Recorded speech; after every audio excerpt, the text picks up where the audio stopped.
শিক্ষার্থী বন্ধুরা, আর ফাউন্ডেশনের পক্ষ থেকে আমি সবাইকে স্বাগতম জানাচ্ছি ওয়ার্ডপ্রেস বেসিক টিউটোরিয়াল পার্ট 2 তে।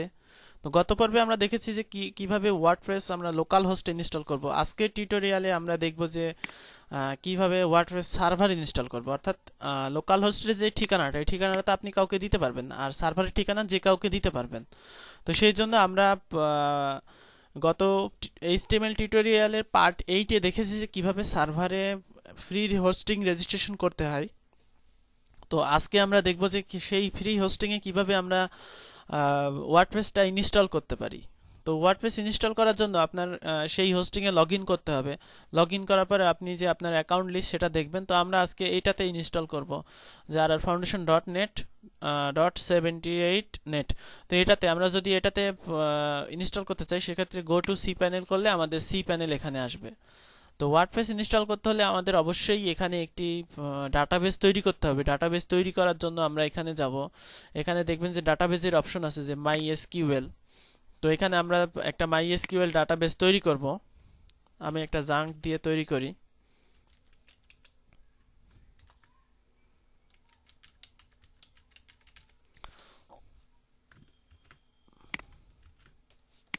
তো এখানে আমি একটি ডাটাবেস তৈরি করলাম। তৈরি করলে আমাকে এখানে ডাটাবেস ইনফরমেশন এখানে দিয়ে দিল, যে যে আমাদের ওয়ার্ডপ্রেস ইনস্টল করতে যা লাগবে। তো এখন আমাদের এফটিপি দিয়ে লগইন করতে হবে। আপনারা দেখেছেন গত পর্বে আমরা এফটিপি দিয়ে লগইন করা দেখেছি, যে কিভাবে আমরা এফটিপি দিয়ে লগইন করব আমাদের সাইটে। তো এখানে আমরা গত পর্বে এইচটিএমএল সাইট আপলোড করেছিলাম। তো আমরা চাচ্ছি এইচটিএমএল সাইট থাক, আমরা /wp দিয়ে, অর্থাৎ wp নামে একটা ফোল্ডার থাকবে, সেই ফোল্ডারে আমরা ওয়ার্ডপ্রেসটি ইনস্টল করব। অর্থাৎ আমাদের ডোমেইন এখানে যেটা আমাদের ডোমেইন যেটা, সেটা থেকে আমরা এখানে খেয়াল করুন, আমাদের ডোমেইন এটা, এখানে /wp লিখে আমরা ওয়ার্ডপ্রেসটা ইনস্টল করব।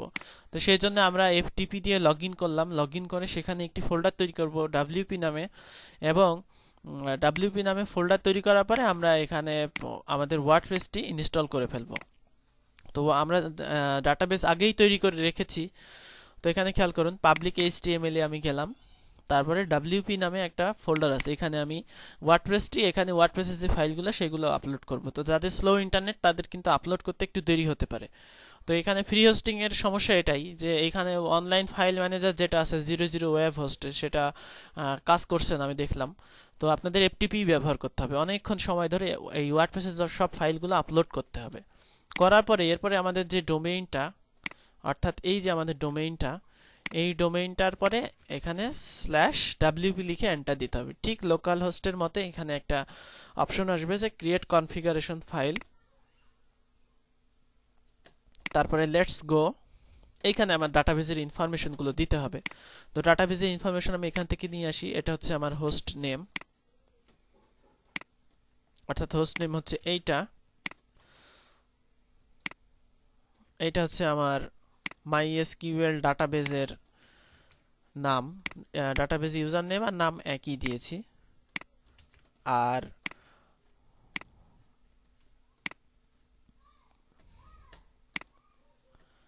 এখানে পাসওয়ার্ড।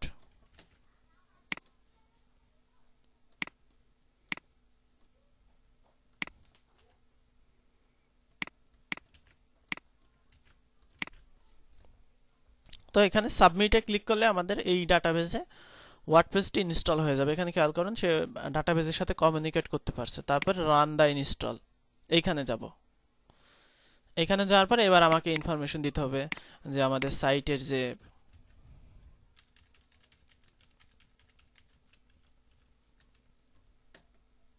তারপরে এবার ইনস্টল ওয়ার্ডপ্রেস যদি ক্লিক করি, সেক্ষেত্রে দেখা যাবে যে আমাদের ওয়ার্ডপ্রেসটি ইনস্টল হয়ে গেছে। তো এরপরে আমরা এখানে লগ ইনে যদি যাই, সেক্ষেত্রে আমাদের যে ইউজার নেম এবং পাসওয়ার্ড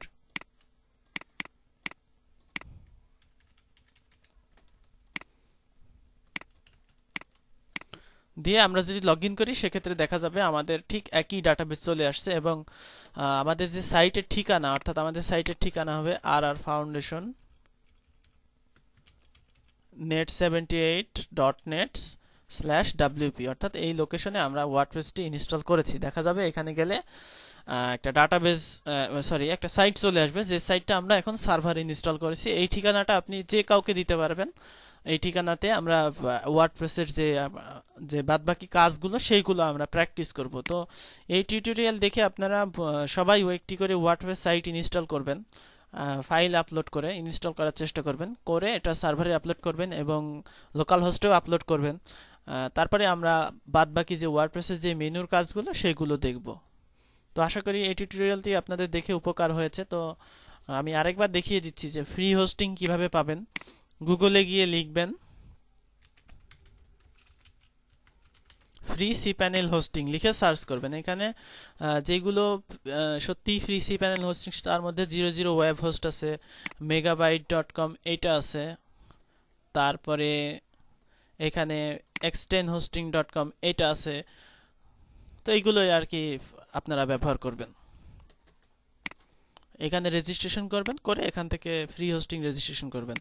তো আশা করি এই টিউটোরিয়াল দেখে আপনাদের ফ্রি হোস্টিং রেজিস্ট্রেশন করে প্রত্যেকের একটা করে সাইট হয়ে যাবে। তো ধন্যবাদ টিউটোরিয়ালটি উপভোগ করার জন্য।